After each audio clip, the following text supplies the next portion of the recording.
নমস্কার বন্ধুরা, ফেমাস দোলনস কিচেনে আপনাদের সবাইকে স্বাগত জানাই। চলে এসেছি আপনাদের জন্য একটা নতুন রেসিপি নিয়ে। একদম ধাবা স্টাইল বা রেস্টুরেন্ট স্টাইলে চিকেন ভর্তা কিভাবে বাড়িতে তৈরি করবেন সেটাই আজকে আমি করে দেখাবো, এবং খুব সহজে কিভাবে অল্প সামগ্রী দিয়েও তৈরি করা যায়। তাই সঙ্গে থেকে স্কিপ না করে সম্পূর্ণ ভিডিওটা দেখার অনুরোধ করছি। আর ভালো লাগলে কিন্তু একটা ছোট্ট লাইক করে দেবেন আর শেয়ার করে দেবেন আপনাদের আত্মীয় ও বন্ধুবান্ধবদের কাছে।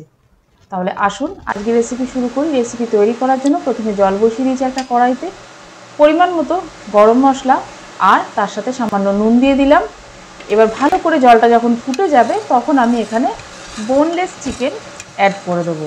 এখানে আমি রান্নাটা করার জন্য কিন্তু বোনলেস চিকেন নিয়েছি।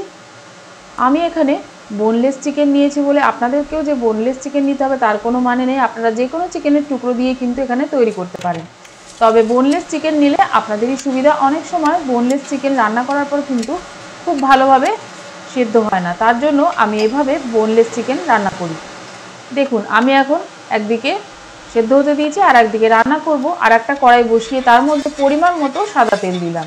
সাদা তেলের মধ্যে এবার আমি বেটে রাখা পেঁয়াজ দিয়ে দিচ্ছি। পেঁয়াজটা খুব ভালো করে বেশ কিছুক্ষণ কিন্তু ভেজে নেব, যতক্ষণ না এর কাঁচা ভাব যাচ্ছে ততক্ষণ। দেখুন পেঁয়াজটা খুব সুন্দর ভাজা হয়ে এসছে। একদম লাল লাল ভাজবেন না, ঠিক এরকম কালার হবে। তখন কিন্তু আদা রসুনের পেস্ট দিয়ে দেবেন। আদা রসুনের পেস্ট দেওয়ার পর আবারও বেশ কিছুক্ষণ কিন্তু খুব ভালো করে ভেজে নেবেন, তবেই কিন্তু এর সেন্টটা খুব সুন্দর আসবে। আর এখানে কিন্তু আদার পরিমাণটা একটু কম দেবেন, রসুনের পরিমাণটা একটু বেশি দেবেন, তাহলে ফ্লেভারটা খুব সুন্দর হয়।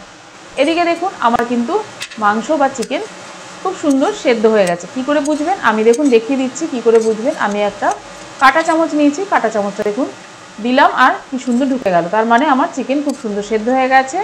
এবার আমি চিকেনগুলো তুলে নিচ্ছি। আর এই যে চিকেনের স্টকটা রয়েছে এটা আমি এখন বন্ধ করে দেবো গ্যাসের ফ্লেম। এটা আমি ব্যবহার করব রান্না করার সময়। চিকেন দেখুন খুব সুন্দর সুসেদ্ধ হয়েছে। আর আমি এখন কিন্তু কাঁটা চামচ দিয়ে খুব ভালো করে ছাড়িয়ে নিচ্ছি।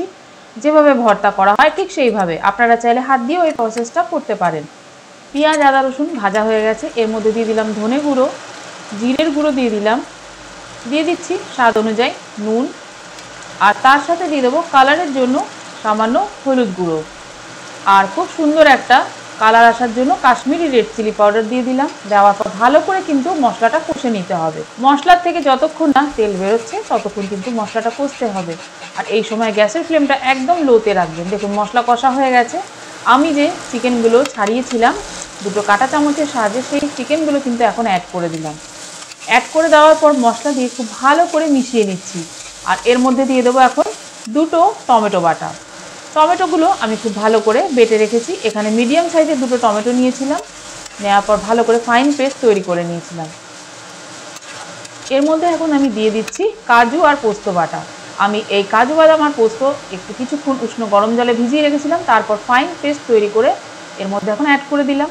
যদি আপনাদের কাছে কাজু বাদাম বা পোস্ত না থাকে সেক্ষেত্রে আপনারা কিন্তু চিনে বাদাম দিয়েও এই রান্নাটা করতে পারেন। তার সাথে সামান্য 1 চামচ মতো নারকেল দিয়ে দেবেন, দিয়ে খুব ভালো করে ফাইন পেস্ট করবেন। আর চিনে বাদামটা যখন পেস্ট করবেন তার আগে কিন্তু একটু ড্রাই রোস্ট করে নেবেন। এখন দেখুন আমি এর মধ্যে যে চিকেনের স্টকটা ছিল সেই চিকেনের স্টকটা দিয়ে দিলাম। এই চিকেনের স্টকটা দেওয়ার কারণে এই যে চিকেন যেটুকু আমার সেদ্ধ বাকি রয়েছে সেইটুকু কিন্তু খুব ভালো মতো সুসেদ্ধ হয়ে যাবে। এখন গ্যাসের ফ্লেমটা লোতে দেওয়া আছে, দিয়ে দিলাম স্বাদ অনুযায়ী চিনি, আর দিয়ে দিচ্ছি এখানে সেদ্ধ করে রাখা ডিম। আর চিনিটা অপশনাল, চিনিটা যদি আপনারা পছন্দ করেন দেবেন, না হলে স্কিপ করে যাবেন। দিয়ে দিলাম গরম মশলা আর দেবো এখানে কসুরি মেথি। দেওয়ার পর ভালো করে কিন্তু লো ফ্লেমে এই রান্নাটা আরও বেশ কিছুক্ষণ হতে দেব। খুব সুন্দর একটা থকথকে রকম হবে ভর্তাটা, ততক্ষণ কিন্তু রান্নাটা করতে হবে। আর এই সময় গ্যাসের ফ্লেম একদমই বাড়াবেন না, তাহলে কিন্তু লেগে যাওয়ার সম্ভাবনা থাকবে, যেহেতু এখানে বাদাম ব্যবহার করেছি সেই জন্য। এখন দেখুন রান্নাটা অলমোস্ট প্রায় হয়েই এসছে। ঠিক এই সময় আমি দিয়ে দেবো বাটার। যদি আপনারা চান দেবেন, না হলে স্কিপ করে যাবেন।